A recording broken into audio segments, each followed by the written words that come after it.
bienvenue dans une nouvelle vidéo.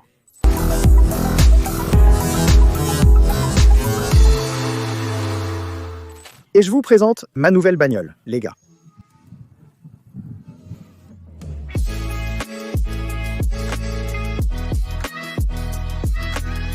Je ne vais pas vous mentir, je suis vraiment très excité.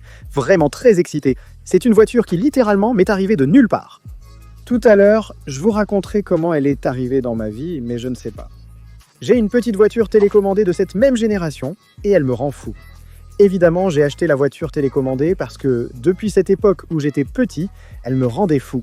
La voir ici, c'est vraiment incroyable quand je le regarde. Depuis que j'ai vendu la Maserati, on cherchait des voitures. Si vous voulez savoir pourquoi je l'ai vendue, regardez la vidéo précédente où je l'explique. Mais je cherchais des voitures, comme je le fais tous les jours, que j'ai ou non des voitures, on cherche des voitures toute la journée. Mais j'étais avec Jouka, j'étais sur l'ordi en train de regarder sur Facebook, sur des pages de voitures partout. J'ai mis à peu près une fourchette de prix et une Subaru est apparue. J'ai dit regarde, une Subaru, je n'avais pas pensé à Subaru, je regardais des Mustangs. Je sais que je vous ai dit, enfin vous savez que je vous ai dit que les Mustangs, j'aime seulement certaines générations et tout ça. Cette Subaru est apparue, il me semble que c'était une 2019, elle était beaucoup plus récente que celle-ci, évidemment, mais ce n'était pas une Subaru Technica International, c'était une WRX normale et elle n'était pas chère. Alors j'ai écrit à cette personne et je lui ai dit « Hé, demain comme ça, demain on va la voir ». J'ai dit d'accord. C'est celui-là. Et donc j'ai pris rendez-vous avec lui à 6h de l'après-midi le lendemain. Et le lendemain, nous sommes allés au groupe B. Et Juka a dit à Nawel, oui parce que tout à l'heure, on va aller voir une Subaru pour que tu puisses nous faire du drift. Et Nawel a eu comme un déclic et a dit, Subaru, j'ai une Subaru qui pourrait t'intéresser. Et il m'a montré les photos de celle-ci et j'ai dit, non mon frère, rien à voir. Autrement dit, l'autre était plus récent avec moins de kilomètres. Mais pas moyen, il n'en était pas question. C'est-à-dire, ça c'est la Subaru, ça fait partie des générations de Subaru. À mon avis, c'est peut-être la plus belle et celle avec laquelle je suis resté depuis mon enfance. On m'a montré les photos et à ce moment-là, je lui ai demandé si c'était vrai ce qu'il me disait. Il m'a répondu « Oui, on peut te l'obtenir à peu près au même prix que celui que tu avais. » Je lui ai dit que c'était déjà fait. Il a alors parlé au propriétaire de la voiture en lui demandant s'il l'avait encore.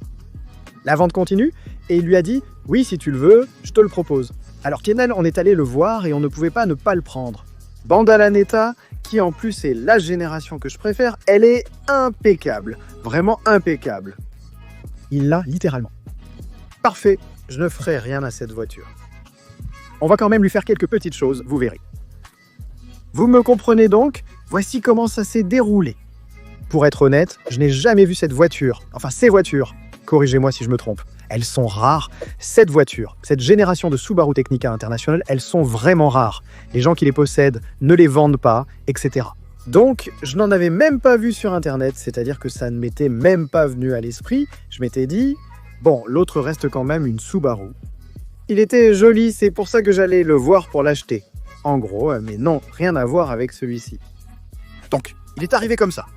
Je dirais que ce n'est pas moi qui l'ai choisi, mais c'est lui qui m'a choisi. Je n'arrive toujours pas à croire que je l'ai, j'adore ça. Comme c'est une vieille voiture, elle est beaucoup plus petite que les voitures auxquelles nous sommes déjà habitués.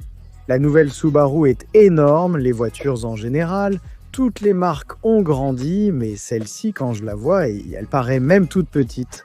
Et ça me fascine. Mais bon, la voilà, la nouvelle bagnole du drifter. On va vous montrer quelques bons clips, on va vous la montrer en entier, je vous aime. Évidemment, la voiture n'est pas parfaite. J'ai aussi apprécié de participer activement, vous savez que j'aime ça. Donc oui, il y a des petits détails que je vais arranger moi-même, mais côté esthétique, dites-moi vous, qu'est-ce que vous feriez? Vous changeriez la couleur? Un wrap? Peut-être un petit, non? Un petit wrap, ça pourrait le faire? Ce bleu, c'est celui de Subaru. Mais si on le recouvre, est-ce qu'il restera le bleu de Subaru? En dessous, donc si je le mets en rouge, vert phosphorescent, et qu'à un moment je m'en lasse, je l'enlève simplement. Il reste bleu, ce qui me fascine. Un vinyle pourrait être une option? Et c'est tout, Chavo? Je vais vous le montrer. D'abord, des prises délicieuses, puis on verra ce qui ne va pas et mon avis là-dessus.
Nous avons attendu le coucher de soleil pour le capturer sous son meilleur jour. Frère, tout ça pour de belles photos. La prise d'air, comme ça les gars, ça peut vraiment me rendre fou, hein? Je suis vraiment fasciné, j'adore. Oui, j'ai monté les gars. On va vous dire ce que je vois qui peut être amélioré, parce que l'idée, évidemment, c'est que ce soit parfait et vous allez m'aider à ça. Donc la voiture est très proche de la perfection. Je suis fasciné et je le conduis. Tout à l'heure, on va faire un petit tour comme il se doit et je le conduis et ça se sent incroyable. Mais bon, il y a des petits détails comme celui-ci que j'ai déjà demandé, littéralement, je l'ai déjà demandé, ce petit levier. On soulève ça pour passer la marche arrière et apparemment c'est argenté mais c'est déjà devenu noir. Regardez comment ça s'est fait ici, il y a littéralement un clou de quincaillerie ici. Regardez, c'est celui de la marche arrière. Donc ah oui, ça fait un peu mal là. Donc ça, évidemment, ça se change, mais facile. Je ne sais pas si c'est le cas pour les Subaru, mais je pense qu'il manque la botte ou le soufflet. D'ici en bas. Ça tombe, il faut voir si je peux le remplacer ou si je peux le réparer. Ça m'inquiète. Ça, j'aimerais vraiment qu'on m'aide. Comment pourrait-on réparer ça? De ce côté aussi, il y a un petit coup. Je n'aime pas du tout, mais alors pas du tout, ce genre de choses. Vous savez déjà que je suis un peu tiki et ça m'embête vraiment. Mais bon, ce sont des problèmes qui restent quand même. L'idée est de le perfectionner progressivement. Ce sont les seuls petits détails que je remarque. Quoi d'autre? Ah, je voulais vous donner une info. Une info intéressante, je vais la partager avec vous parce que je vous aime beaucoup. Ces choses-là, la barre qu'on a ici derrière, c'est pour mettre les ceintures de sécurité à 4 ou 5 points. Pour fonctionner, tu accroches les sangles derrière sur la barre, tu les passes par ici et tu obtiens ton harnais ici. Mais l'information intéressante que je veux vous partager, c'est qu'il ne faut jamais avoir de ceintures à 4 points ou de fixation complète si vous n'avez pas de cage. Pourquoi? Regardez bien. Le Regina, ça aussi, il faut le réparer. Les ceintures lisses à 3 points sont très bien conçues et sont évidemment faites pour te retenir en cas de collision. Mais aussi, si le toit s'écrase, le fait qu'il y en ait 3 te permet de te tourner un peu. Donc si le toit s'écrase, c'est dans un accident. Ce n'est pas comme si vous alliez le faire et que tu te cognes. Comme si tu faisais ça et que tu te retrouvais avec le toit jusque-là.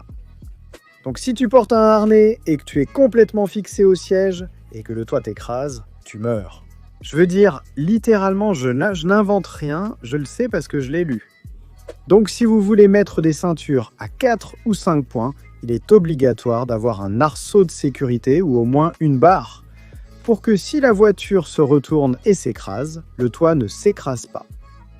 Donc si vous allez utiliser une voiture sans arceau, mettez la ceinture normale, parce que si vous vous retournez, vous allez survivre. Donc ces choses-là sont très mal pensées. Ça ne devrait pas exister, ce produit ne devrait pas exister parce que tu ne peux pas utiliser ça sans avoir l'arceau. Et il y a des gens là-bas sur les sièges qui ont des crochets comme pour les sièges enfants Et il y a des gens qui attachent les harnais à ces crochets. C'est aussi mauvais. Le but est de pouvoir bouger en cas d'accident. C'est une bonne information. Je voulais vous le partager. La barre, apparemment, je pense que je vais évidemment la laisser sans ceinture, comme elle est... Je ne sais pas s'ils l'ont mise pour l'esthétique, je trouve que ça rend bien. Donc si tu veux mettre cette barre sans ceinture, c'est cool ici. Elle a ses poignets et je crois qu'elle tape. Le poteau. Donc si j'enlève la pièce, il y a de fortes chances que le poteau soit abîmé, et je n'ai pas envie de voir un poteau abîmé, donc il y a de fortes chances que je la laisse. Ah, il y a déjà un petit coup ici. Quand ils l'ont installé, et il est littéralement appuyé contre le poteau. Alors, dites-moi, on la laisse ou on l'enlève? Je ne vais pas l'utiliser pour les raisons mentionnées.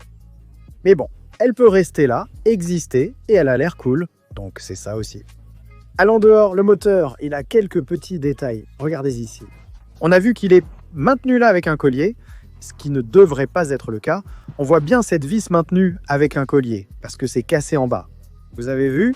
Je dois réparer ça de ce côté, un problème similaire est présent là-bas. Je ne sais pas ce que les mécaniciens ont fait en installant ça. Ils ont cassé ici, ils ont cassé là-bas. J'espère que le moteur va bien là. On dirait qu'ils ont renversé de l'antigel, mais je dois ouvrir pour voir s'il fuit ou pas. Mais bon, le moteur a l'air bien et sincèrement. Il se sent très bien, je veux dire. Il se sent complet, il se sent serré. On sent qu'ils ont fait un super entretien à cette voiture avant de la vendre. Donc j'espère que le super entretien a concerné le moteur aussi. Mais le moteur, je le trouve bien. Petit détail, regardez, ici aussi il manque un support. Vérifiez de ce côté cette barre noire qui a ici 2 vis et qui est fixée. Ici c'est le support de l'intercooleur et de ce côté il n'y en a pas. Donc il faut mettre le support.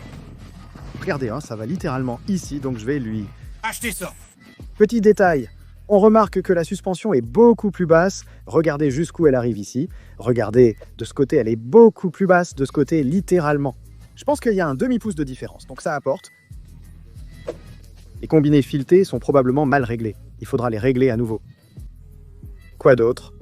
Eh bien, rien d'autre, les gars. Ici, le pare-choc est un peu tombant, mais c'est tout. Le voyant moteur, évidemment, on va le laisser comme ça. Sinon, ce ne serait pas à moi. Je ne me sentirais pas à l'aise dans une voiture sans le voyant moteur allumé. Mais bon, c'est tout. Je pense que tout ce que je vous ai montré là, ce qui ne va pas, ou les petits détails, ce n'est rien pour une voiture. De 2005, je le prends Super Turbo Ultra. Littéralement, il n'a rien. Alors, on va lui donner un petit coup, Allez, oui monsieur. D'ailleurs, ça sonne très bien. Elle a un échappement, mais c'est comme une petite balle. Il y a un verre, parfait. Les sièges sont magnifiques. La couleur, je veux dire, les gars, il y a les tapis bleus, la petite porte bleue, les sièges bleus. Pourquoi ils ne font plus les voitures Kamaya comme ça? Pourquoi l'aileron là derrière? Ouf comme ils gênent, j'adore qu'ils gênent.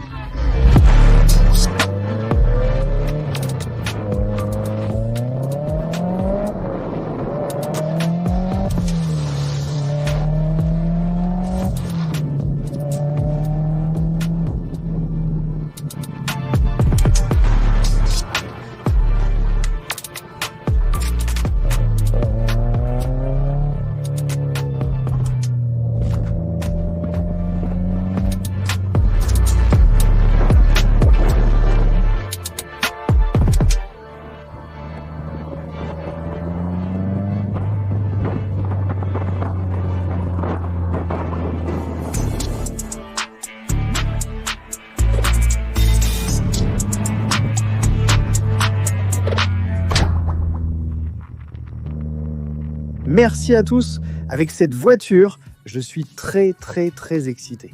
Vraiment. Je ne savais pas que j'aimais autant ça jusqu'à ce que je le conduise. Enfin, je savais que j'aimais ça, mais je n'aurais jamais cru en avoir un. Mais j'adore ça. Ça me fascine. Je le préfère à côté de la Maserati. Oui, pardon. Maserati. Oui, j'adore cette voiture. Alors j'espère que vous avez apprécié. Allez, on se retrouve dans la prochaine vidéo. Mais il y a beaucoup de choses qui arrivent pour le bien subi. Alors restez à l'écoute. Allez, écoutez le bruit de la soupape. De décharge, comme dans un jeu vidéo ou un film tel que Fast and Furious. Bien subi. Quelle expérience! Et je vous dis, On se sent petit, c'est une petite voiture, j'adore.